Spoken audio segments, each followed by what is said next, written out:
dando continuidade ao evento, eu posso dizer a vocês que vou ter um enorme prazer de chamar uma colega pesquisadora brasileira para fazer uma palestra para a gente, que eu sei que vai ser fantástica pela pessoa fantástica que ela é, e com certeza vocês vão concordar comigo quando a palestra começar a se desenrolar. A ERIP já tem mantido uma tradição de convidar sempre pesquisadoras brasileiras, mulheres pesquisadoras brasileiras na área de computação. Isso é importante, o pessoal de Picos fez isso de forma brilhante o ano passado.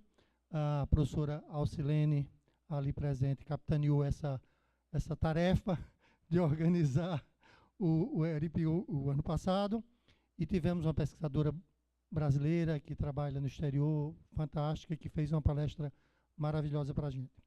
Nessa ocasião, a gente também vai chamar, e eu gostaria de chamar a professora Alba Cristina Melo para fazer a palestra para a gente, Programação Paralela em GPU e FPGA, Estudo de Caso em Bioinformática. Enquanto a professora Alba vem, que agora a gente gostaria de recebê-la, professora, agradecendo a sua presença de vir de Brasília para cá com esse buquê de rosas. Seja bem-vinda e muito obrigado por sua presença. Eu gostaria de falar da professora. A professora é da minha área, né, das pessoas inteligentes que tem no Brasil, que resolveram fazer minha área, né?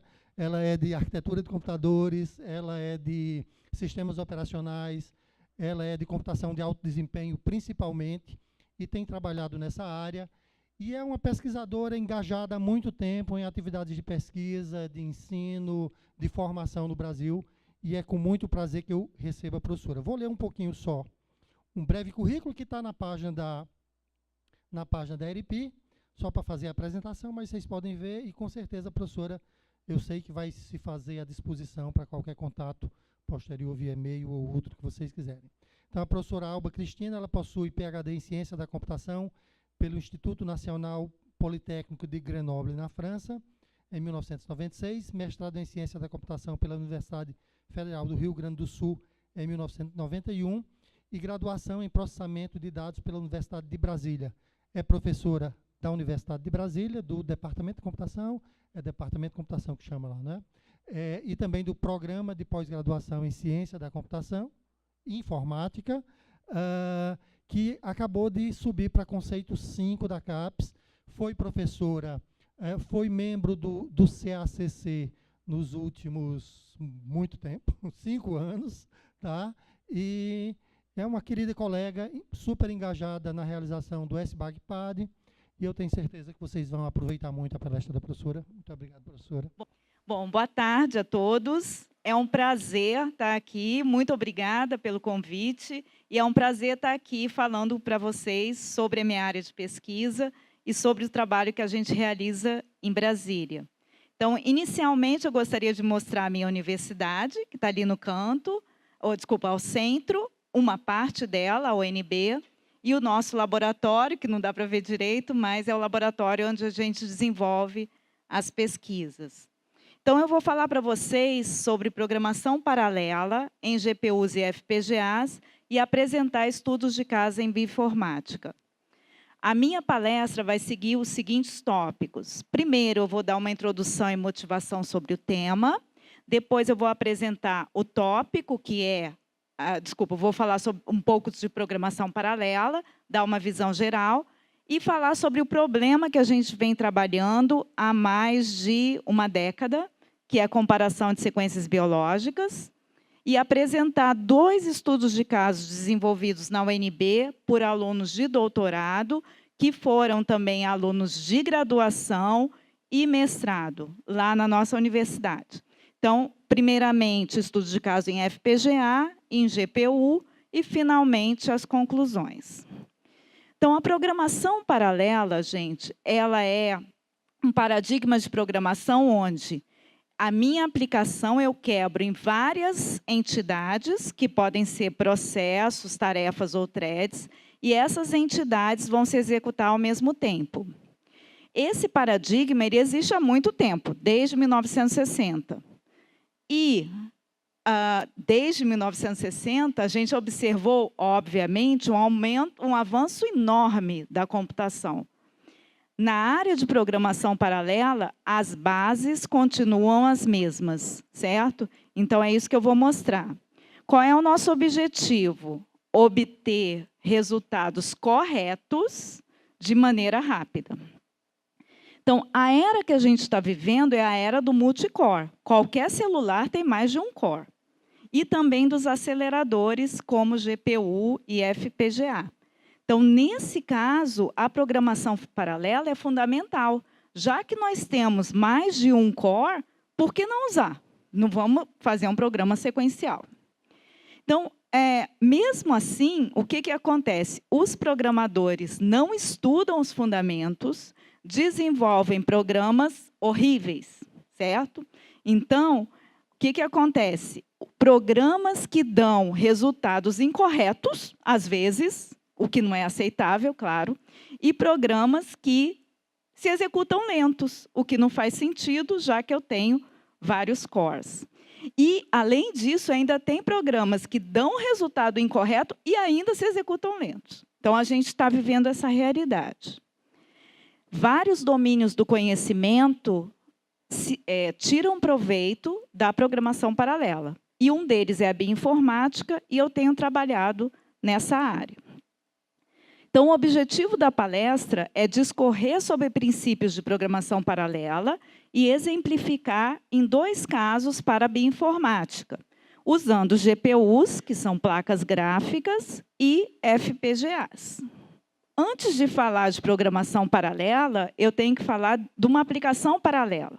Então, a aplicação paralela, eu vou ter várias tarefas que podem ser independentes, ou seja, não tem comunicação entre elas, e nesse caso a gente chama saco de tarefas, ou podem ser dependentes, e nesse caso tem 2 tipos, dependência de entrada e saída, ou tarefas comunicantes. A bag of tasks é a mais simples, já que elas não se comunicam, elas podem ser executadas em qualquer ordem. As tarefas dependentes de workflow é exigida uma ordem. Então, a gente modela como um grafo, que vocês estão vendo aqui, e, por exemplo, a tarefa 2 só pode começar quando a tarefa 1 terminar. Por quê? O input da tarefa 2 é o output da tarefa 1. Então, eu não posso executar ao mesmo tempo. Nas tarefas comunicantes, todas as tarefas são criadas e existe um fluxo contínuo, constante, né, de informação sendo trocada entre as tarefas. Então, nesse exemplo, a tarefa 5, então, gente, a tarefa 5, ela recebe constantemente informação das tarefas 1, 2 e 4. E ela passa a informação para essas outras tarefas. Nessa palestra, eu vou falar de tarefas comunicantes. Sejam elas comunicantes, tarefas comunicantes ou workflow, existe uma dependência. Então, o que eu tenho que garantir? Que as tarefas dependentes não usem dados que não foram produzidos. Usar dados que não foram produzidos é condição de corrida. Isso geralmente é ruim. E isso é resolvido com sincronização. Então, por exemplo, eu tenho 2 tarefas, T1 e T2, T1 e variáveis compartilhadas. T1 atribui 1 a A e B, e T2 lê essas variáveis e imprime. Então, o programador ele quer que seja impresso 1, que é o valor que foi atribuído. Mas, se eu jogar essas tarefas para execução ao mesmo tempo, o que pode acontecer é T2 pode imprimir 0, 0. Isso é considerado um erro. Como que a gente resolve isso? Com sincronização.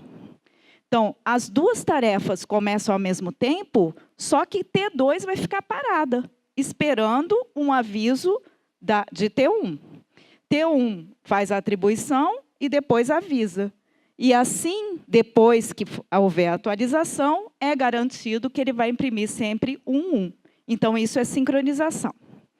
Muito bem. Um outro erro, gente, horrível, é o deadlock. Então, o que acontece? Nós temos que garantir que a aplicação não vai ficar bloqueada eternamente numa execução.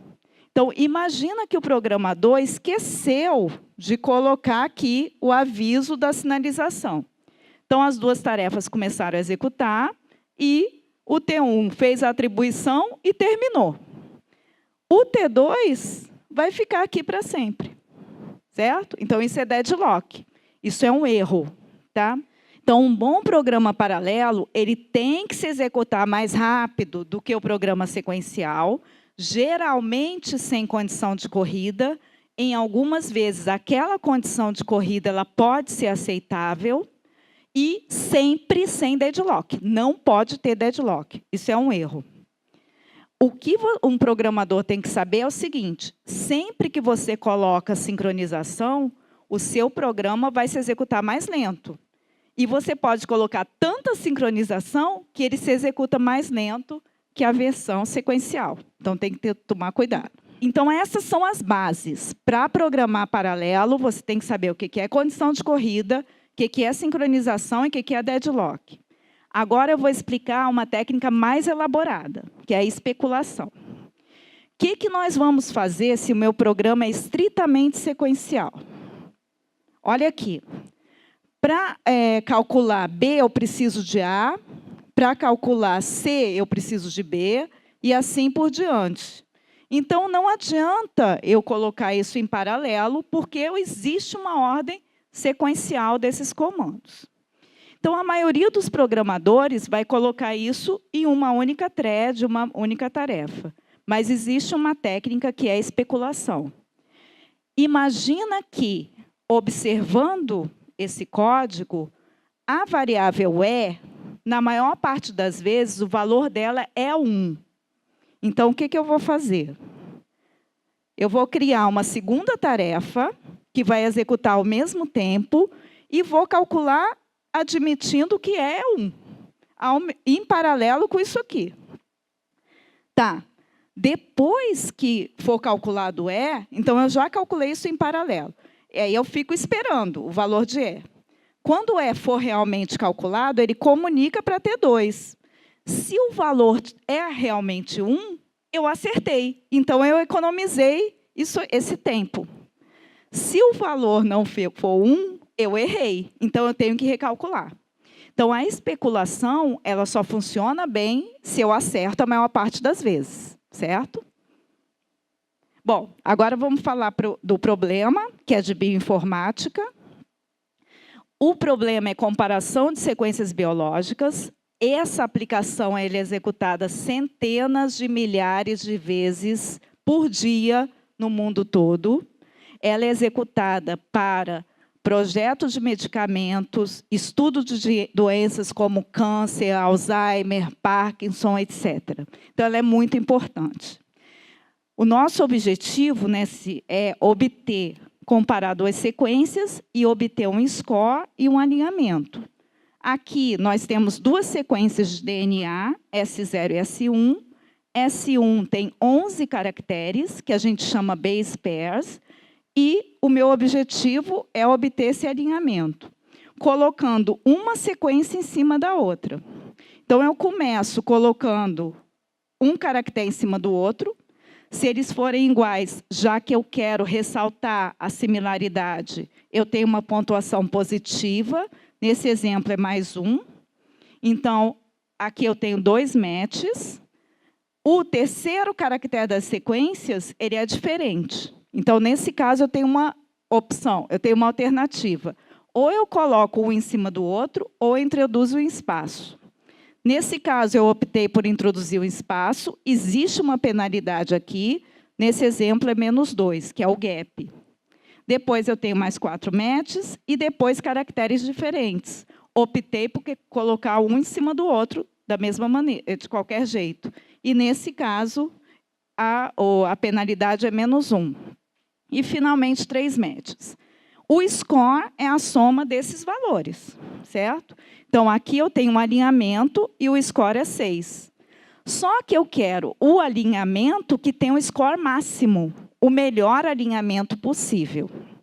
E isso é dado pelo algoritmo de Smith-Waterman.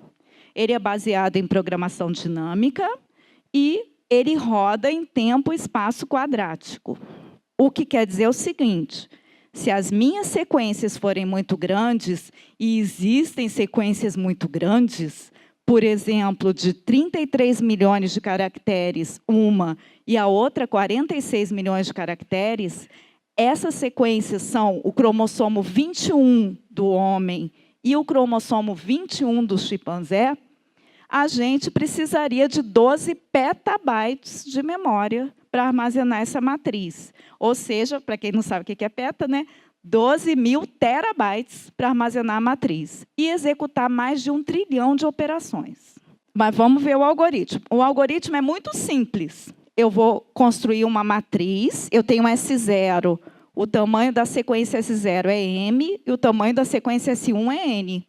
Vou construir uma matriz com essa equação aqui, de recorrência. Muito simples. É uma operação de máximo de 4 valores, onde um deles é 0. E eu vou levar em conta as situações de gap em uma sequência, gap na outra sequência, e match e mismatch. O que é importante nessa equação? Eu não posso calcular tudo ao mesmo tempo. Por quê? Para calcular H e J, eu preciso ter calculado previamente esses 3 valores, certo? Aqui tem um exemplo do Smith-Waterman. Eu coloco uma sequência na horizontal e a outra na vertical, preencho primeira linha e coluna com 0 e aplico a equação de recorrência. Por exemplo, eu posso calcular por linha. Vou calculando assim. E essas setinhas que vocês estão vendo é o seguinte: esse valor pode ter vindo da célula acima, da diagonal ou da esquerda. Então, é uma indicação de onde que foi calculado, qual valor foi usado para calcular. Então, a gente calcula a matriz toda, verifica o score ótimo. Esse algoritmo dá a melhor solução possível. Ele vai me dar um resultado ótimo. Verifica o score ótimo. Esse é o final do alinhamento. E aí, a gente termina a fase 1. Na fase 2, eu vou recuperar o alinhamento, seguindo as setinhas. Se for na diagonal, eu alinho T com T e venho para cá. C com C e venho para cá. G com G e venho para cá. C com gap, porque ela está em cima, e vamos para cá. E aqui vocês podem ver o alinhamento. Tudo bem? Tá. Então, esse algoritmo é simples. O grande problema dele é que as sequências podem ser muito grandes. Para complicar um pouco, na natureza, não é normal você inserir um gap só. O que acontece é que saem partes grandes da sequência. Então, tem um modelo que é a Fine Gap, onde a penalidade do primeiro gap é maior do que a dos outros. Então, Gottó, em 82, propôs esse algoritmo, que, ao invés de calcular uma matriz, ele calcula 3, mas a dependência é a mesma. Sempre que eu falar que eu estou calculando Smith-Waterman, eu estou calculando, na verdade, essas 3 matrizes. Muito bem. Só que, lembra da matriz de petabytes? Ninguém pode armazenar petabytes. Então, em 88, surgiu um algoritmo onde não é necessário armazenar a matriz toda para recuperar o alinhamento. E esse é o algoritmo de Myers e Miller. Ele vai calcular só guardando a linha que eu estou calculando e a linha anterior, e do início para o meio, e aqui ele guarda essa linha do meio. Depois ele vai do final para o meio sobre o reverso das sequências, e ele vai obter 2 linhas no meio, calculadas de maneira diferente. Hirschberg, em 77, ele provou que, se eu somar a posição 0 com 0, a posição 1 com 1, etc., o ponto onde a soma é máxima pertence ao alinhamento ótimo. Então, aqui, por exemplo, eu achei esse ponto. Esse é um dos pontos do alinhamento ótimo. Então, o que eu faço? Quebro essa matriz em 4 quadrantes, vou usar esses 2 quadrantes e faço do início para o meio, do final para o meio, e obtenho esse ponto. E aqui é a mesma coisa. E vou fazendo isso recursivamente até achar todos os pontos do alinhamento ótimo. Por que eu estou falando desses algoritmos? Porque a gente vai usar esses algoritmos na nossa aplicação. Uma outra maneira de calcular, que não é baseada em Smith-Waterman, é o D-Align. O D-Align ele vai tentar alinhar fragmentos, é um pouco diferente.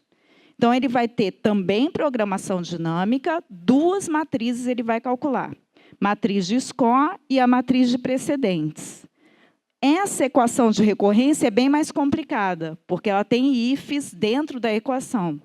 Aqui eu estou testando se eu consigo conectar os fragmentos e se os fragmentos estão acima de um threshold. O que é importante? A dependência de dados é igual à do Smith-Waterman. E como é que ele funciona? Eu não vou apresentar as matrizes, porque são números, né? Mas aqui, na primeira fase, eu calculo as duas matrizes e recupero o maior score na matriz de score e uso a matriz de precedentes para recuperar o alinhamento encadeado. Como nós executamos esses dois algoritmos em paralelo? Eu tenho que observar a dependência. Então, aqui, IJ, ele depende dessas 3 células. Então, eu tenho que calcular essas 3 antes de calcular essa.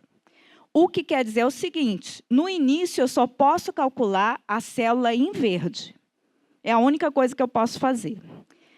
Então, eu vou colocar uma tarefa para calcular cada coluna dessa matriz. Só a tarefa 1 vai calcular aqui. Tendo calculado a primeira célula, a tarefa 1 continua e já pode entrar a tarefa 2. E aí eu já calculo 2 ao mesmo tempo. Em amarelo, eu estou calculando 3 ao mesmo tempo e o maior paralelismo é na antediagonal principal da matriz. E depois esse paralelismo decresce, até que no final eu só calculo uma célula. Só que, gente, eu não tenho, às vezes eu tenho milhões de caracteres e eu não vou ter milhões de threads. Então, o normal é usar, desculpa, isso aqui se chama wavefront, frente de onda. O normal é usar a tarefa 1 começa, calcula essas 6 células. Quando calculou essa borda, ela se comunica com a tarefa 2, que pode começar, e a tarefa 1 continua, porque ela não tem dependência. A tarefa 2, quando calcular isso, passa para a tarefa 3 e recebe o dado da tarefa 1, e fica assim. Então, é tarefa dependente. Tudo bem, é isso que vocês precisam saber da literatura para entenderem o que a gente fez. Então, agora eu vou falar o que a gente fez. Na ordem cronológica, o primeiro foi em FPGA. O que é FPGA? É um hardware reconfigurável. Então, nas bordas, a gente tem blocos de I/O que fazem a comunicação com o host. Então, os dados vão chegar e sair pelos blocos de I/O. Aqui no meio, a gente tem blocos lógicos, onde eu posso programar. Vocês podem programar o que vocês quiserem. E a interconexão entre os blocos, nós podemos programar também. Geralmente, isso é programado com linguagem de descrição de hardware. Então, aqui nós estamos fazendo um circuito. Existem linguagens de alto nível também para isso. Bom, no nosso caso específico, a gente vai programar o FPGA para fazer um circuito só para comparação de sequência, usando o que já existe na literatura, que se chama race histórico. Então, olha aqui. Eu vou ter, por exemplo, aqui, 5 elementos. Eu vou pegar os caracteres, cada caractere da menor sequência, e colocar num dos elementos desses. No tempo 0, eu não comparei nada, não fiz nada. No tempo 1, entra o primeiro caractere e eu comparo isso aqui com o de align. Então, a cada ciclo de clock. No tempo 1, o que estava aqui vem para cá e já entra o T. E aqui eu já estou fazendo 2 comparações ao mesmo tempo. No tempo 3, eu já estou calculando essa diagonal da matriz. Então, isso foi proposto em 82, é o arrace histórico. O que tem de diferente? Qual é a nossa proposta? Como que eu vou comparar em cada RRC, que a gente chama? Isso é uma tese de doutorado do Ian Correia, que foi aluno meu de graduação, mestrado e doutorado. Então, não vou entrar em detalhes, obviamente, mas o que está em verde é o cálculo da diagonal, aquela matriz score. O que está em preto, eu estou verificando se é consistente. Ele só é consistente se não tem sobreposição. Isso aqui é inconsistente. Então, essa parte do circuito está fazendo isso. E eu estou descartando fragmentos que estão abaixo de um threshold. O D-Align, então isso calcula o score. Ótimo. O D-Align não tem um algoritmo igual aquele Myers e Miller que calcula em memória linear. É memória quadrática e o FPGA não tem memória quadrática. Então, o Ian, que é o aluno de doutorado, teve que propor um algoritmo em memória linear para fazer isso, usando especulação. Por isso que eu falei da especulação para vocês. Então, olha, cada elemento, aqueles RRCs que eu mostrei para vocês, vai calcular uma coluna. E, além do cálculo, ele vai guardar o maior valor que ele tem e que posição que ele tem esse valor. No final da primeira passada, eu não tenho a matriz toda, eu só tenho essa informação. Então, é garantido que esse fragmento pertence à solução ótima. Os outros eu não sei.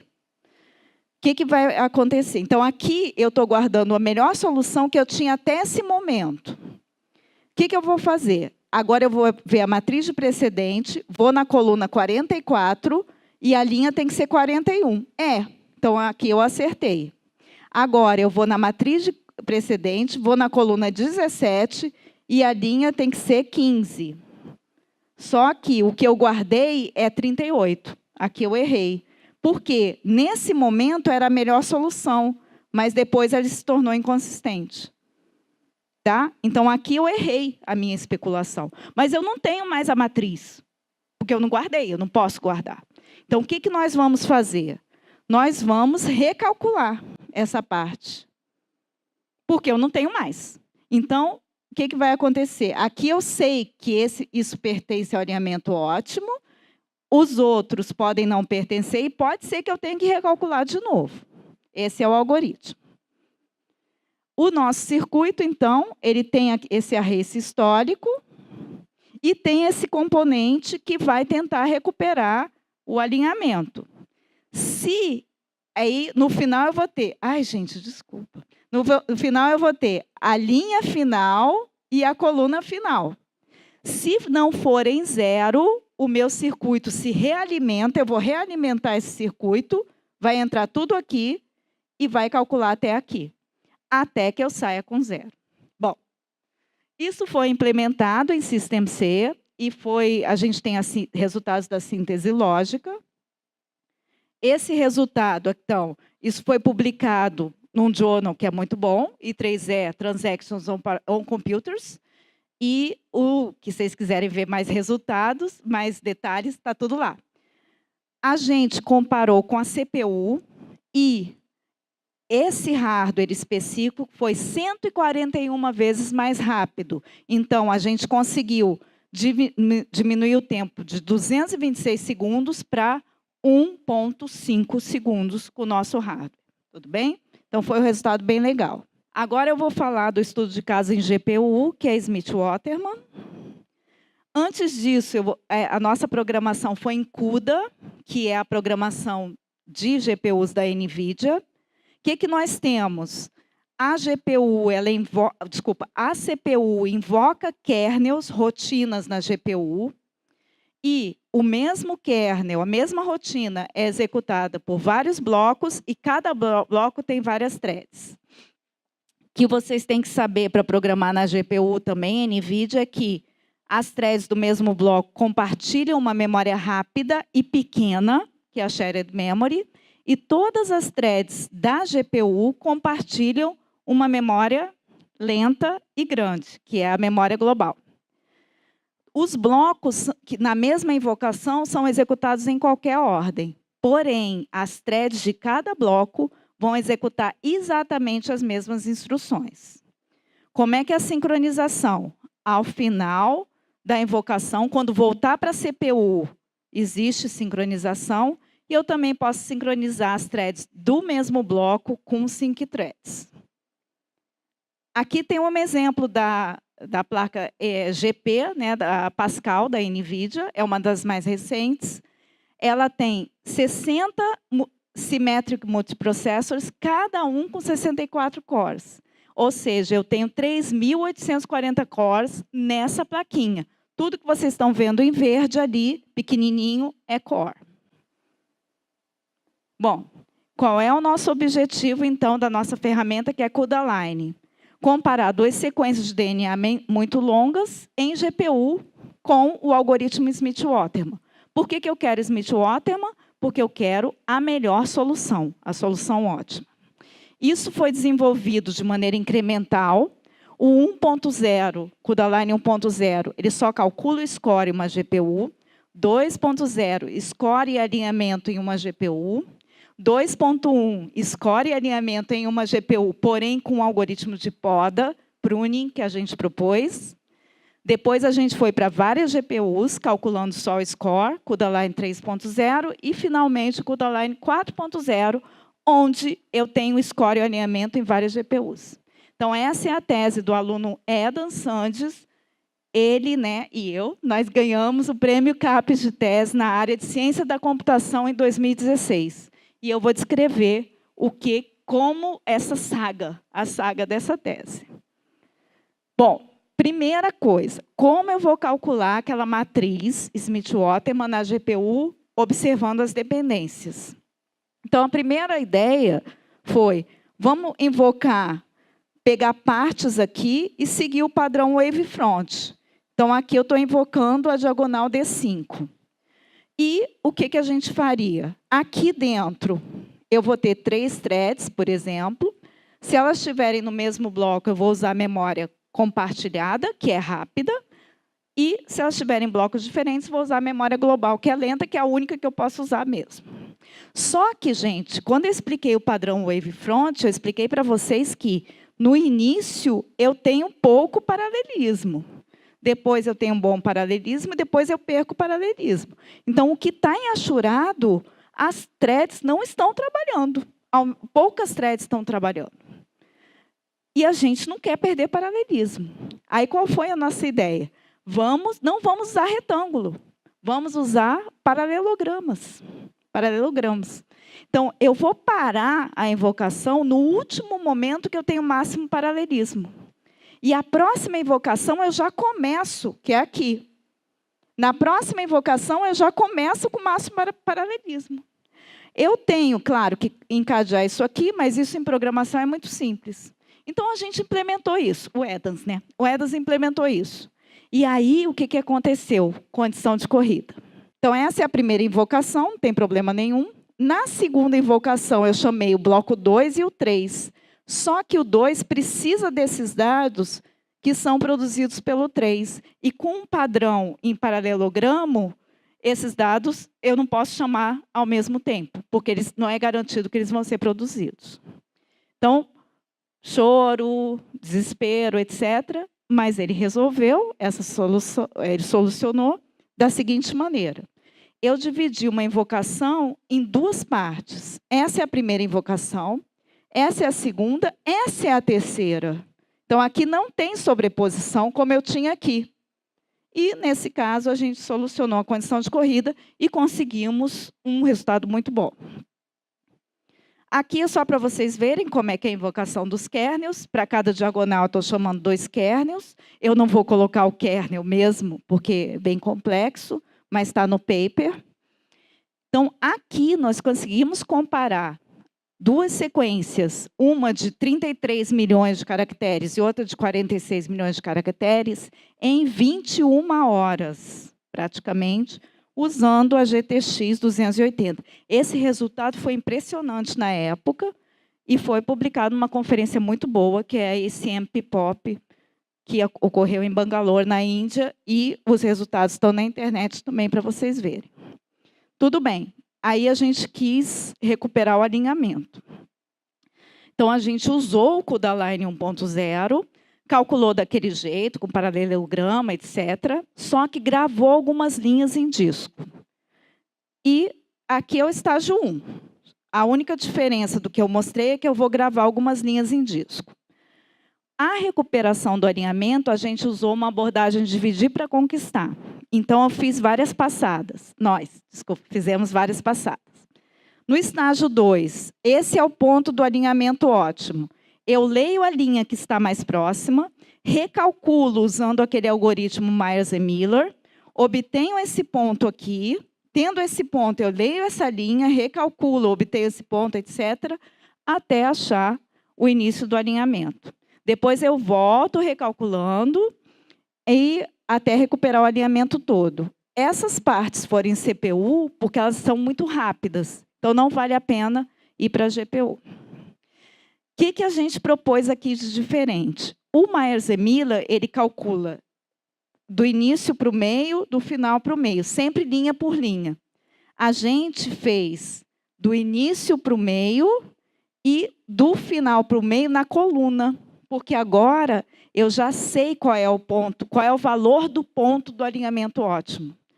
E, por isso, se eu achar o alinhamento ótimo aqui, isso eu não processo, certo? E a gente chamou execução ortogonal.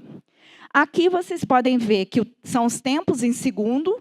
Então, o estágio 1 é o que demora mais. E aqui o alinhamento, score em alinhamento das mesmas sequências está demorando 18,5 horas. Claro que aqui eu troquei a GPU, já é uma 285. Isso foi publicado também numa conferência super boa, a IPDPS, em 2011. Que foi no Alasca, e o Edans adorou apresentar isso no Alasca, etc. Quando a gente estava implementando essa recuperação do alinhamento, a gente notou que várias partes da matriz tinham um score muito baixo. E o que a gente pensou?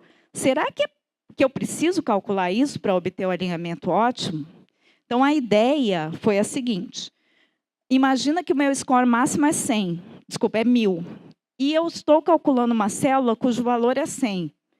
Até o final, eu só tenho 50 posições. E a pontuação de match é 1. Então, o máximo que eu posso obter, que seria os dois caracteres iguais, é 50. Ou seja, 100 mais 50 é o score máximo que eu posso obter ali. Mas eu já tenho 1000. Então, eu não preciso calcular aquela célula. Só que, gente, a equação de Smith-Waterman é muito rápida. Então, é mais rápido você calcular do que testar se vai calcular. Por isso, você não pode fazer por célula. Você tem que fazer por bloco. Então, a gente vê o bloco, vê o melhor caso do bloco. Se aquele bloco eu não preciso calcular, eu descarto o bloco. Então, isso é o block pruning, em linhas gerais, né, obviamente. E isso, na mesma GPU, aqui a gente estava numa 560 Ti, com as mesmas sequências, sem o block pruning, a gente demorou quase 15 horas, só ativando o block pruning, 8 horas, certo? Agora, tem uma particularidade. Se as sequências são parecidas, o meu score fica muito alto. Então, é fácil eu cortar. Se as sequências não são parecidas, como essas aqui, eu corto pouco. O que vocês estão vendo em cinza é o que eu não calculei da matriz. E, mesmo assim, obtive o alinhamento ótimo. Muito bem. Só que estava demorando 8 horas, o que é muito, né? Claro, em uma GPU. Então, a gente teve que ir para várias GPUs. Primeiro, calculamos o score em várias GPUs, usando uma técnica clássica de sobreposição de computação e comunicação. Cada GPU vai calcular um subconjunto de colunas da matriz e vai se comunicar por um buffer. Então, eu tenho threads de output e de input. O que acontece? A GPU ela calcula, se for uma coluna de borda, ela escreve no buffer e continua calculando. De maneira paralela, a thread de output de uma GPU comunica com a outra. Então, enquanto eu estou comunicando, eu estou computando. Isso foi executado em 64 GPUs. Aqui eu estou mostrando a execução em 16. Vocês podem ver que sequências muito pequenininhas não precisam de tanta GPU. Porém, as sequências grandes, como o cromossomo 21, com 16 GPUs, eu faço até 16 vezes mais rápido. Próximo 16 vezes mais rápido, o que é muito bom. E isso foi publicado no CC Grid, que também é uma conferência muito boa. O Edans foi apresentar em Chicago, E alguém da plateia falou o seguinte, que a gente queria comparar o cromossomo 1, que tem 200 milhões de caracteres. Aí ele falou, se você recuperar o alinhamento com várias... Você não vai conseguir recuperar o alinhamento com várias GPUs. E ele voltou desesperado. Falou, eu não vou voltar. Tá. Por que a pessoa da plateia, que era um pesquisador conhecido da Virginia Tech, falou isso? Porque o estágio 2, ele é estritamente sequencial. Então, olha, eu termino o estágio 1, eu tenho esse ponto. Então, eu tenho que ler essa linha e recalcular. Mas eu não posso calcular isso ao mesmo tempo disso, porque eu não sei esse ponto. O ponto pode estar aqui. O ponto pode estar aqui. Só quando eu tiver o ponto que eu vou poder recalcular. Então, eu não posso fazer ao mesmo tempo. E aqui a gente também usou, depois de desesperos, etc., especulação. Então, esse é o nosso projeto. Sem especulação, do ponto de vista da GPU-I, eu vou esperar o TA até o wavefront chegar naquela GPU. Isso é o normal. No T1, eu calculo. Eu estou calculando as minhas colunas. Depois, o wavefront segue. A última GPU, ela sabe aonde termina o alinhamento e ela vai passando para a GPU N-1, etc., etc., até chegar na GPU-I. E eu fiquei TB parado, sem fazer nada. Então, isso é o nosso projeto, isso aconteceria. Olha aqui, o tempo cresce de cima para baixo.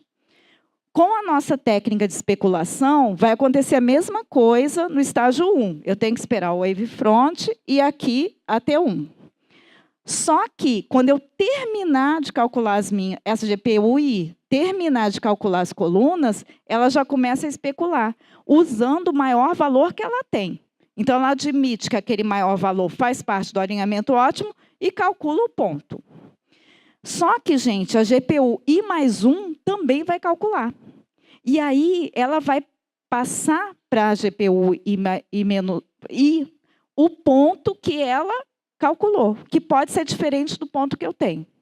Então, a gente faz várias especulações, por isso que o nome é Incremental Speculative Traceback, certo? Então, a gente acredita que a gente vai reduzir o tempo. Muito bem. Implementamos isso, executamos em 384 GPUs. Isso é um trace, isso é uma execução real, comparação do cromossomo 16. Então, aqui é o estágio 1. E sem a nossa técnica, olha lá, ficou praticamente como a gente imaginou. O que está em azul é o estágio 2. Com a nossa técnica, aqui a gente acertou, aqui a gente errou. Então, aqui eu tive que recalcular. E aqui a gente acertou. Mesmo assim, o tempo eu consegui reduzir bastante. A melhor redução foi no cromossomo 5, que o tempo caiu de 58 minutos no traceback, né, para 2,78 minutos. Isso foi 21 vezes mais rápido. Na verdade, nós estávamos fazendo isso e muita gente do mundo todo estava pesquisando Smith-Waterman em paralelo também. Antes desse trabalho, os melhores da literatura, na verdade, o melhor era o S.W. Riviera, da Universidade de Viena, na Áustria, e ele comparava sequências muito pequenas e obtinha um score com 128 FPGAs. A nossa métrica é o número de células calculadas por segundo. Na verdade, são bilhões de células, que é gigacups. Então, isso aqui atingiu 3.000 gigacups, certo? A melhor solução em GPU era a nossa, a gente conseguiu isso aqui, e a melhor solução em CPU era o SWMVM dos Estados Unidos. Com o CUDA-Line, nós conseguimos comparar sequências enormes, obtivemos o score e o alinhamento com 384 GPUs e chegamos a 10.000 gigacups. Esse é o melhor resultado da literatura até agora. Bom, nós conseguimos, qual era o nosso objetivo? Estudar o estudo evolutivo, calcular todos os alinhamentos ótimos entre os cromossomos homólogos do homem e do chimpanzé. Esse é o maior, são os maiores cromossomos, e esse é o alinhamento, e vários biólogos estão estudando esse alinhamento ótimo. Bom, biólogos lá de Barcelona. Teve também uma publicação muito boa, que é a I3E Transactions on Parallel Distributed Systems, é um journal, e vocês podem consultar também. Aí, o que o Adams pensou? Poxa, mas tem gente que não tem GPU. Então, ele refatorou o código para que se execute em CPU. Então, agora a gente tem versão para CPU, versão para o acelerador Intel Xeon Phi, que é um outro acelerador, e versão em OpenCL, que roda em CPU e GPU. E tudo isso está no GitHub. Então, se vocês tiverem curiosidade, o nome é MASA, porque a gente chamou isso de arquitetura MASA, Multi-Platform Architecture for Sequence Aligners, e está disponível no GitHub. Se vocês quiserem a versão GPU, é MASA CUDA-Align. Muito bem, para terminar. Gente, aqui, como que a gente conseguiu? O trabalho do Adams demorou 5 anos. O trabalho do Ian demorou 2 anos. Então, como é que a gente conseguiu chegar a esses resultados? Primeiro, conhecendo fundamentos. Um bom programador ele tem que saber o que é condição de corrida, o que é deadlock, o que é sincronização. Segundo, tem que conhecer os algoritmos, estudar o algoritmo e ver como melhora o algoritmo. E ser criativo, porque ele tem que aplicar os fundamentos para um caso específico. Então, isso depende, claro, do aluno, da pessoa. E, muito importante, tem que ser persistente. A primeira versão de GPU não vai ser boa. A primeira versão de FPGA não vai ser boa. Tá? Então, vocês têm que acalmar, etc., reprograma e vai embora. Persistência. Vai dar certo, mas não vai dar certo da primeira vez. A maioria dos sistemas de High Performance Computing, né, HPC, ele é híbrido. Então, se vocês forem para essa área de supercomputação, vocês têm que programar ou em GPU ou em FPGA também. CPU é muito lenta, tá? Então, com programação paralela e hardware adequado, a gente conseguiu resultados que eram considerados impraticáveis na literatura. No CUDA-Align, a gente comparou os cromossomos 1 do homem e do chimpanzé. O tamanho deles é impressionante. Calculamos uma matriz de 60 petacélulas com 240 petabytes. Foi isso, mas a gente não armazenou, óbvio. Mas calculamos uma matriz de 240 petabytes. Em 2 horas, com 384 GPUs. E o de Align, em FPGA, a gente conseguiu ser 140 vezes mais rápido. No CUDA-Align, a gente não consegue comparar, porque o único que faz é o CUDA-Align. Então, eu não posso comparar com outra coisa. Mas a gente tem a melhor taxa da literatura.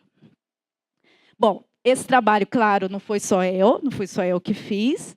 Foram 2 alunos de doutorado, que foram alunos de graduação, como vocês são, a maioria, foram mestrado e doutorado. O Ian, que fez o de Align, e o Adams, que é o CUDA-Align. Vários professores participaram desses projetos também. O professor Ricardo Jacob, da UNB, e George Teodoro, da UNB. O Azedine Buquerque, da Universidade de Ottawa, no Canadá.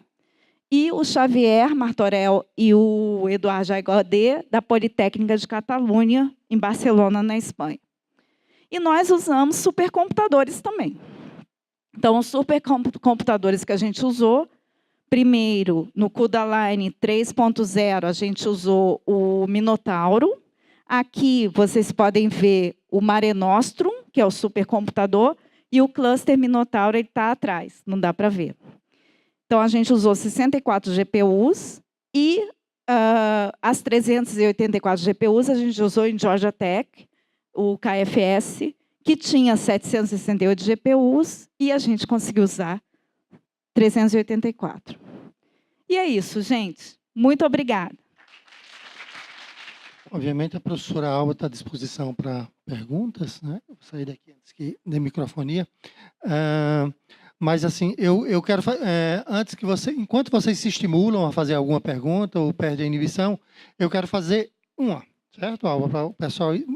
Você foi... Trabalho maravilhoso, parabéns.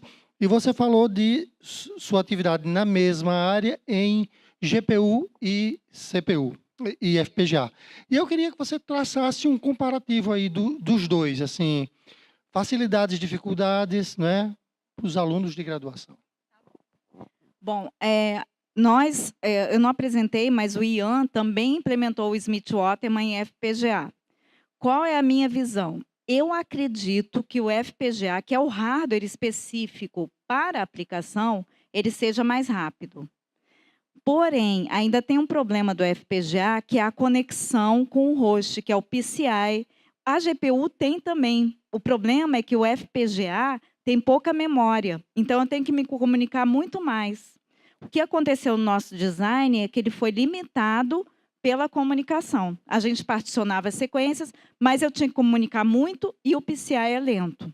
Na GPU, a memória é maior, então eu tenho 6 GB, 12 GB, etc., e consigo. Se eu tivesse a mesma quantidade de memória no FPGA, eu acredito que o FPGA seria melhor. Agora, para desenvolver o código no FPGA não é simples, porque é um hardware. Você tem que fazer um hardware.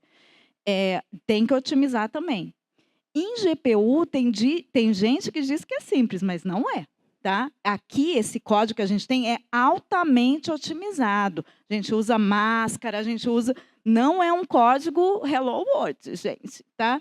Então, é um código complexo, porém, eu acredito que eu sei que o FPGA ele vai ser mais complicado, a programação, mas o resultado final, eu acredito que seja melhor. Não tenho esse resultado, mas acredito. E o problema, se resolver o problema da comunicação. Exatamente. Alba, você citou, sair daqui da frente, vai dar microfonia. Você citou algoritmo dos anos 80. Né? A minha tese de doutorado, em 95, foi nessa área. A gente fez uma arquitetura sistólica para exatamente Smith-Waterman. Por quê? Assim, eu queria que você comentasse com o pessoal. Porque esse problema dos anos 80, que eu já trabalhei em doutorado em 95, continua válido e continua agora sendo tão importante para publicar em revistas tão importantes, que são revistas muito importantes. Por quê? Bom, o que aconteceu? Esse é o algoritmo me dá o resultado ótimo. Matematicamente é o resultado ótimo, Smith-Waterman. Mas ele era considerado impraticável para sequências longas. Então, surgiram os métodos heurísticos, o BLAST, por exemplo, que eu não vou entrar aqui. Ele me dá uma solução boa, mas não é garantido ser a ótima. Então, como era considerado o Smith-Waterman impraticável, e eu tinha um que dava resultado bom, que é o BLAST, por exemplo, ele era usado. Então, esse BLAST começou a ser usado e quase ninguém usava o Smith-Waterman. Só que, gente, a gente tem essas 384 GPUs, nós usamos 500 mil cores. Isso não é brincadeira, é muito core. Então, agora, a gente tem muito core. Então, reverteu a situação. O que acontece é que agora a gente tem um poder computacional que nos permite calcular coisas que eram consideradas impraticáveis. Então, nesse caso, por que não obter a solução ótima, que é a melhor? Então, por isso que voltou o Smith-Waterman. E a gente sempre acreditou, ele é quadrático, é um vezes o outro. Então, a gente sempre acreditou nisso, e eu estou nisso desde 2010, e estou publicando e mostrando que o resultado é diferente. O do cromossomo 1, que eu mostrei para vocês, é muito diferente se eu executar o BLAST ou o Smith-Waterman. Então, os biólogos eles já estão convencidos que o resultado ótimo, é claro, é o melhor. Mas, bom, a gente teve que convencer eles disso. Professora, boa noite. Até bem pouco tempo atrás, nós tínhamos o Santos Dumont, que foi desativado. Ele continua desativado. E outra coisa, tem alguma previsão, qual seria o supercomputador aqui no Brasil que poderia dar suporte a gente nesse tipo de pesquisa? Gente, o seguinte, então, nessa área de supercomputação, o Brasil já esteve muito bem. O Santos Dumont era uma parceria com a Petrobras, ele estava lá na UFRJ, se eu não me engano. O que acontece? Era uma máquina ótima, mas ela tinha um problema de suporte. Para rodar, então, no Barcelona Supercomputing Center, onde a gente roda, eu rodei no Minotauro e eu também executo no Mare Nostrum. Eles têm uma qualidade de serviço que é 4 horas, que acontece? Se eu mandar uma questão, meu script não está funcionando, que são scripts complexos, etc., em 4 horas ele tem que me responder. Se eu mandar domingo, 1h da manhã, ele tem que me responder até às 5. Você entendeu? Então, tem uma equipe 24 horas lá. A máquina não desliga. O que acontece no Brasil? A máquina desliga, queima ar-condicionado, não tem suporte. Então, nós temos, eu já falei com o Ivan isso, a gente tem um problema, não é só ter a máquina. Essa máquina tem que ter uma infraestrutura de suporte e ela não pode desligar. Agora piorou a situação, porque agora parece que ela desligou mesmo. Se eu não me engano, ela veio e voltou, agora ela está desligada, e ela já não está no top 500. Então, ela não foi atualizada, essas máquinas têm que ser atualizadas com frequência, e no Brasil a gente não está com máquina, simplesmente. Antigamente a gente tinha e não tinha infraestrutura. Agora a gente não tem supercomputadores. Não, continua, não tem infraestrutura. Então, a situação é muito grave. Como que eu rodo isso lá no Barcelona e Georgia Tech? É simples, gente. Vocês submetem um projeto de pesquisa. Se for aprovado, você recebe a senha, o login, você entra no host, então você faz um SSH no host e aí do host você executa na máquina, com todo o suporte. Isso que eu estou dizendo, com todo o suporte. Meu script não está funcionando, eles vão olhar o script, já faz isso, faz aquilo. Para conectar essas GPUs não é simples. O nosso script tem 400 linhas, tá? Não é um script simples, mas está tudo funcionando. Então, é um problema sério que eu acho que nós, como sociedade, a gente tem que atacar. Ter uma infraestrutura, pelo menos um supercomputador aqui no Brasil, a gente teria que ter. E não está tendo. Bom, sou Raimundo Moura, aqui da UFPI, colega aqui do professor Ivan. Na dúvida entre hardware e software, o que é que funciona realmente? E outra colocação assim, os cursos de ciência da computação no Brasil e aqui no Nordeste são mais precários ainda, né? Vocês estão colocando aí a dificuldade de recursos, né, de computadores paralelos. Aqui, além dos recursos computadores, a gente tem recursos, inclusive, de atualização de currículos. E a gente está passando agora por uma reformulação. Eu queria ouvir, né, sobre essa demanda por arquiteturas paralelas, se devem ser inseridos, quando deve ser inserido, mais disciplinas e outras coisas mais. Tá? A pergunta que eu ia fazer, se o Raimundo tivesse feito, é na linha da segunda dele. É importante esses alunos de graduação hoje em dia, alguns do segundo semestre que estão aqui, aprender programação paralela? Alguém me perguntar isso, ai meu Deus. Bom, eu acho o seguinte, gente, em termos de hardware e software, a máquina é hardware, tá? Você não vai fugir, é bit, é 0,1, passando, e tem toda uma arquitetura. Então, o programador que não conhece memória cache, não conhece pipeline, etc., para mim é um mau programador. Ele tem que conhecer, porque ele está programando na máquina. Então, o hardware é fundamental. Programação paralela, eu tenho aqui nessa... Aqui não, essa aqui tem 4 cores, mas a gente tem máquina com 64 cores. Você vai colocar um programinha rodando em 1 core? Isso não faz sentido. Então, eu acho que a programação paralela é importante. Como eu dou sistemas operacionais, eu falo de programação paralela em sistemas operacionais, porque eu falo de sistemas operacionais multiprocessados, e é importante. Agora, quando colocar, eu acho que é depois da programação sequencial. Eu acho que tem que começar pelo mais simples e ir para a programação sequencial. O hardware, eu acho que o aluno tem que conhecer desde o início. Ele tem que saber o que é um flip-flop, o que é... Não precisa saber o circuito, o que está passando ali, mas o mínimo, o que é um gate e etc. É a minha visão. Eu sei que muita gente quer estudar Java, aprender Java. Gente, as coisas funcionam porque se deu errado, o programador fez coisa errada.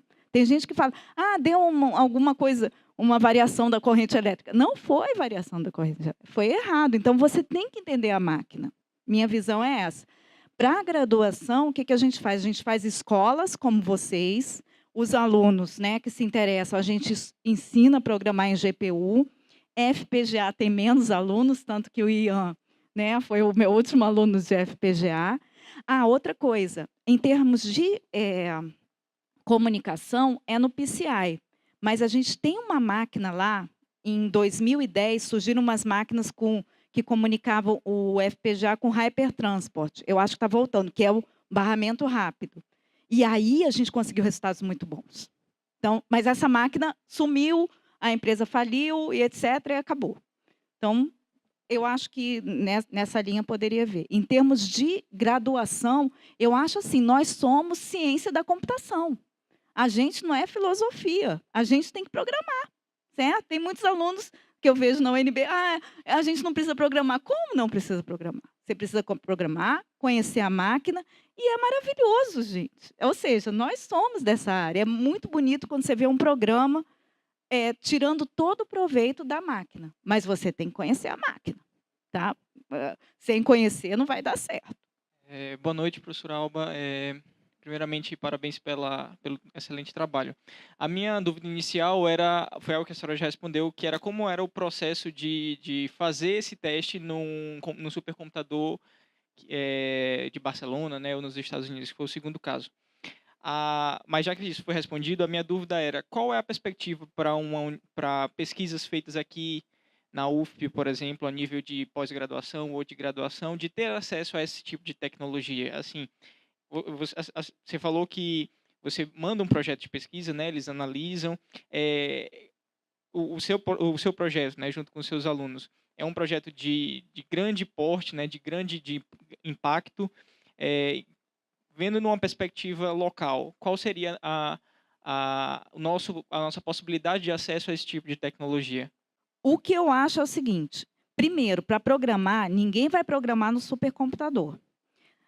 A gente tem GPUs, como eu mostrei lá, a gente tem 11 GPUs, e aí os alunos programam primeiro em uma GPU, aí está funcionando, ai, que bom, vai para 2, tá? Você não vai sair para 384 GPUs, vai para 2. Vai dar erro, vai dar coisa, não sei o quê, vai funcionando em 2, vai para 4. Depois de 4, a gente iria para 16, depois 64 e vai aí. E cada passada dessas pode dar erro, certo? Então, o que eu aconselho? Ter uma máquina, uma GPU boa, e aí vocês desenvolvem na GPU. Ou 2, porque aí 2 você já sabe, né, a comunicação, efeito de comunicação, etc. Depois, tendo isso funcionado, que foi isso que a gente fez, eu submeto o projeto com os meus resultados, dizendo, olha, em 2 GPUs eu tenho isso, só que eu preciso de mais. Então, a pessoa, quando ela vai ler meu projeto, ele não está com um código qualquer, o código já está funcionando, etc. E eles são muito assim, eles entendem a nossa falta de recurso e tal, mas você tem que mostrar que você sabe programar, e não que você vai usar a máquina para fazer um desenvolvimento que poderia ser feito ali. Outra coisa, por que eu falei em 2 horas? Porque a fila é 2 horas. Então, se eu não terminar em 2 horas, ele vai cortar o meu programa. Eu perco as minhas GPUs. Ainda, isso é mais uma coisa. Então, para comparar o cromossomo 1, a gente demorou 1 hora e 53 minutos. E já estava ali, a gente vai perder e tal. Conseguiu. Mas é assim. Então, não tem choro nem vela. A fila que a gente entra é de 2 horas. Então, por isso que você precisa de muita GPU.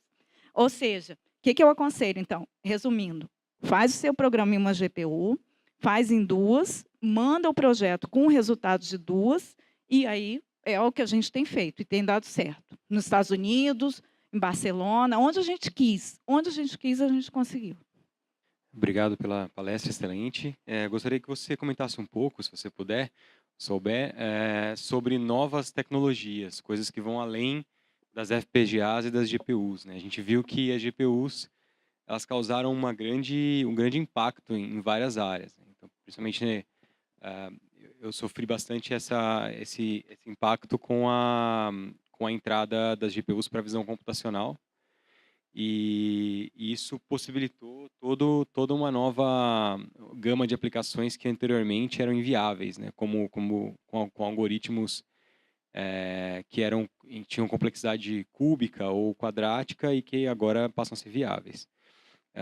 Houve e aí dentro dessas novas tecnologias, nessas novas iniciativas de hardware, eu ouvi falar da Tensor Processing Unit, na TPU, não sei se você já ouviu falar dessa. Era uma iniciativa da Google para tentar fazer uma unidade de processamento que funcionasse com tensores, né, em vez de apenas matricial. Bom, se você puder falar um pouco do que você acha, se a ideia das GPUs chegou num gargalo ou não, é isso mesmo? Tem que avançar a arquitetura das GPUs e das FPGAs? Bom, eu vou falar a minha opinião. Então, para quem não sabe, o TensorFlow, né, é para Deep Learning, e agora isso está em moda. Vocês sabem disso. E isso está vendendo. Então, a TPU, que seria um Tensor, whatever, ele, no meu ponto de vista, tem a parte de marketing que está jogando aí também. A GPU, no meu ponto de vista, ela atende muito bem. Tá? Então, teria que ver, eu não sei qual é exatamente o projeto dessa máquina, mas teria que ver, será que isso vai ter um impacto grande ou o pessoal está indo na linha do marketing? O que eu achei que você ia perguntar era o computador quântico, que aí sim, aí é uma tecnologia totalmente diferente, que já vem de muito tempo, né? Não deu certo, agora, pelo que eu vi, um computador quântico, em Stanford, eles estão, eu acho que é com até 14 qubits, que é pouquíssimo, né? Mas ele já tem simulação nesses supercomputadores com 2048 qubits, simulação. E, com esse caso, ele seria muito bom para essa parte de Deep Learning, ou seria para tudo, para qualquer coisa, porque ele realmente faz várias coisas ao mesmo tempo. O problema é que ele não consegue consolidar em uma resposta só, mas esse é um detalhe. Então, a minha resposta eu não conheço muito bem, mas o que eu tenho ouvido falar é que tem muito de marketing aí. Eu não posso responder, porque eu não conheço. Mas a experiência que eu tenho é que a GPU ela é muito boa para as aplicações tipo Deep Learning. Professora, boa noite. É só uma curiosidade, porque quando você falou que enviou o projeto para eles para poder fazer em 384 GPUs. Só que aqui a senhora teve de mandar já resultados. A senhora pode falar mais ou menos o tempo que demorou aqui, só para ter uma discrepância do... O das 384 GPUs, vocês têm que entender também, os Estados Unidos tem uma plataforma que é Exceed, e você submete para essa plataforma, que tem vários supercomputadores. Então, na verdade, você submete para o Exceed e dizendo, eu quero usar esse supercomputador, e a gente cria o KFS. A gente tinha, na época, 5 GPUs rápidas. Aí, para comparar o cromossomo 1 do homem do chimpanzé, a gente demorou 8 dias. Tá? Só que apagou a luz na UNB. Tá, gente? No 5º dia, apagou a luz. E aí o desespero. Por isso que eu não falei, mas a gente tem uma tolerância a falhas no nosso coisa, porque aí o desespero total. Então, demorou 8 dias, e aí a gente mandou o resultado. Olha, eu estou com isso aqui, está rodando em 8 dias, e etc. Mas, sim, demora muito. Alba, essa questão que o pessoal está colocando. Não temos recurso, tem nos Estados Unidos, e as alternativas de nuvem, né? Recursos na nuvem. Eu aproveito para perguntar se você já pode dar alguma palavra sobre FPGA na nuvem, Amazon, alguma coisa. Para essa aplicação específica, gente, eu tenho, como eu mostrei para vocês, eu tenho que fazer a sobreposição da comunicação e da computação, porque eu tenho muita comunicação. Então, eu tenho um buffer de 8 MB e tenho threads trocando informação constantemente. Na nuvem, isso não funciona, porque na nuvem eu poderia até ter um link dedicado, mas isso é caríssimo. Então, se eu pegar só as máquinas e tentar comunicar, eu vou ter um gargalo na comunicação. Por que isso é importante? Está todo mundo ligado. Então, vocês têm que entender que na minha aplicação é uma orquestra. Tem que estar tudo funcionando muito bem. No que eu mostrei aqui, gente, está vendo os vermelhinhos aqui? O que está vermelho é quando o buffer encheu, certo? Então, quando o buffer encheu, ele foi mais lento. E isso era uma rede dedicada InfiniBand rapidíssima. Então, na nuvem, essa aplicação específica, eu acredito que não vai funcionar. A não ser que eu tenha um link dedicado, o que é muito caro. Tem GPU na nuvem, a gente já colocou coisa em GPU, mas tem de Alone. Se você quiser a comunicação, a nuvem não vai resolver. E FPGA na nuvem, eu não conheço. A gente tentou fazer o OpenCL para FPGA, claro. Nós tentamos pegar isso, como eu falei, já existe para CPU, para Intel FI, por que não FPGA, se nosso grupo conhece FPGA? Então, a gente gerou o código em OpenCL e tentou compilar para FPGA. Não funcionou. Tá? Porque funciona a multiplicação de matriz, funciona isso, mas um código complexo também não está simples. Então, Ivan, eu não sei. Eu não colocaria na nuvem, porque eu tenho muita comunicação. Tá? Professora, eu não me apresentei. Eu sou o professor Wenner, da Universidade Federal do Maranhão, né, do curso de Engenharia da Computação. E eu comecei agora a estudar essa parte de programação paralela porque eu sou professor de arquitetura de computadores. E eu estou apaixonado por isso já há algum tempo. Né? Inclusive, eu vou ministrar uma disciplina de programação paralela, supercomputação HPC. E antes disso, eu já tinha estimulado meus alunos com cluster, computadores, coisa e tal. Mas agora a ideia é que isso vire um curso e até um laboratório. E os meus alunos têm uma certa dificuldade. Professor, a gente não tem recurso. E o que é que eu tenho proposto? Ultimamente, a gente tem investido em Raspberry, né, OpenCL, né, coisas simples, né, para aprender, é o básico. Né? OpenCL, CUDA, algumas máquinas dos alunos que já vêm com NVIDIA. Né? E eu descobri que a NVIDIA fornece aos professores uma solução em nuvem, certo? Mas eu creio que não existe comunicação. Você executa lá, ele só cospe o resultado. Né? Então, eu queria saber, é uma boa investir nisso? Porque recursos nós não temos. Né? Eu consegui, hoje à tarde, para montar um cluster de 4 computadores. Eu estou no céu. Né? E quais seriam digamos assim, o básico para eu ministrar para os meus alunos? Uma coisa que eu também não falei é o seguinte, essas GPUs que eu estou usando não são GPU de celular, de notebook, e nem essas GPUzinhas, desculpa, as GPUs que você compra. É aquelas, quem é gamer mesmo, porque eu odeio game, mas eu compro em loja de game, as melhores GPUs. Então, essas GPUs são as melhores. Você tem uma fonte diferente. Eu tenho que comprar fonte de 700 watts ou 1000 watts. Então, é um investimento para a minha aplicação. Se eu fosse, e a gente ensina a GPU, eu colocaria CUDA, pode ser no notebook, é a mesma coisa, só que vai ser lento. Então, no nosso caso, assim, é impraticável. Mas para o aluno aprender o básico, eu colocaria em CUDA. E, gente, a gente sempre acha que a gente não vai conseguir, mas a gente não tentou, entendeu? Então, se você tiver uma coisa consistente, eu consegui estar aqui. Tá? Eu continuo usando. O KFS, eles desligaram. O Kiniland, em Georgia Tech, eles desligaram. Só que agora a gente está usando uma outra máquina, que é a Bridges. E pronto. Então, eu acho o seguinte, ensina para os alunos numa plataforma simples, depois faz o projeto e por que não sonhar? Por que não 384 GPUs? Por que não 1000 GPUs? Tá? Se eu falasse isso há 10 anos atrás, 5 anos atrás, eu diria, nunca vou ter 384 GPUs. E consegui. Então, eu acho que não interessa de onde você está. Você tem que fazer, mostrar um trabalho consistente, eles vão aceitar. Agora, para ensinar, sim, a gente ensina com primeiro os meninos na GPU CUDA, né? Na NVIDIA, GPU NVIDIA deles. Depois eles vão para o nosso laboratório, que aí eles veem desempenho, alguma coisa de desempenho. E a gente ensina OpenCL também. OpenCL é legal. Nas placas da antiga AMD, os resultados ficaram maravilhosos. A gente tem uma placa muito boa. Então, em GPU, a gente programa CUDA e OpenCL. Agora, para conectar, tem um pequeno detalhe aqui também que eu não falei. Para conectar essas máquinas, normalmente o pessoal usa MPI, que é a biblioteca de comunicação. Ficou lento para a gente. Tiramos o MPI e a conexão entre as máquinas que eu mostrei para vocês é socket. E daí o meu aluno programou em socket chinelão mesmo. Tá? Então, porque a gente precisa de desempenho. Gente, essa aplicação demora muito. Então, nem MPI tem, que é essa biblioteca, né, de comunicação.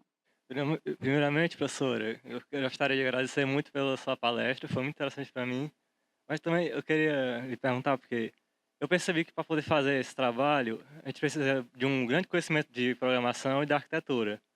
Mas eu também notei, pelo menos tive a impressão, de que tendo um grande conhecimento também de projeto de análise de algoritmos, poderia ajudar muito a viabilizar esse projeto, principalmente na parte de cálculo do